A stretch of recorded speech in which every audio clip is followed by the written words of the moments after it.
Hi, it's Reinsert, and today I'll show you how to set up SIM card in DOOGEE Note 56 Pro.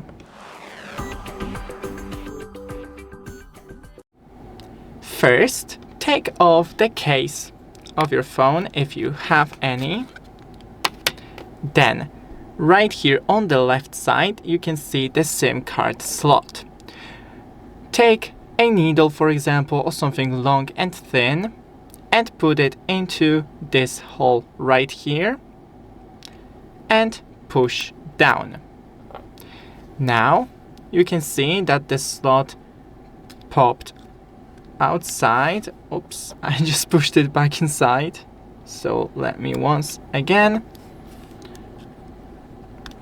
Okay, now we need to take it out. You can help yourself with that needle.